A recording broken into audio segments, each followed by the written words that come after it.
Ste prvič organizirali taki dogodek? Ne. Kolkič pa?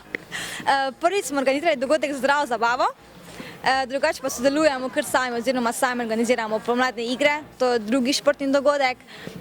Sedaj smo pa povabili zraven Zdravo zabavo in tudi Dom Podgorco, ker smo hoteli narediti projekt v medgeneracijskem duhu.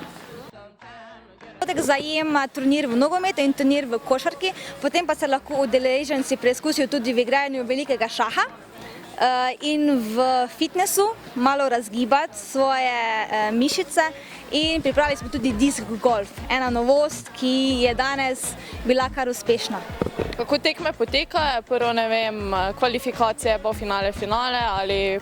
Ja, tako ja. Najprej je žreb, potem pa igra vsak z vsakim, na koncu finale in seveda podelitev nagrad, pokali in nagrade. Mogoče kakšne so nagrade?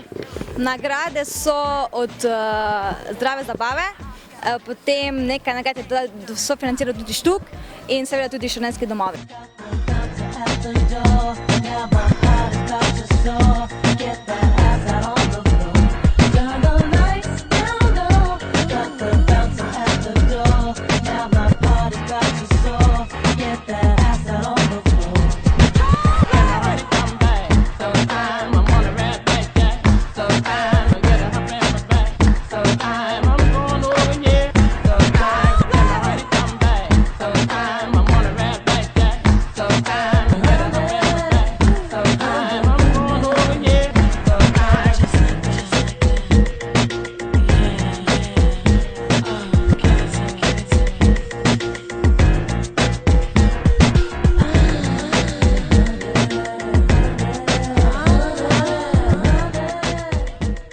Torej, Andrej, v čem ste si tekmoval danes in v čem še boš? V malem nogometu, ostalo pa nič.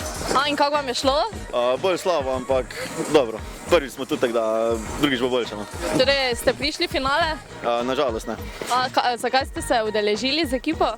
Zato, da se malo podružimo, da se malo rekreiramo, pa da probali smo, da bi nekaj uspeli, pa nažalost nismo. In kako se vam zdi celoten dogodek? V redu, mislim, da bi to mogli vsak let, da se več družimo od zunaj, ne samo za šanko. Torej, naslednje leto vas definitivno lahko pričakujemo spet. Tako. Super, ljubav, vso srečo, več sreče prihodnjič, ne? Hvala. Hvala.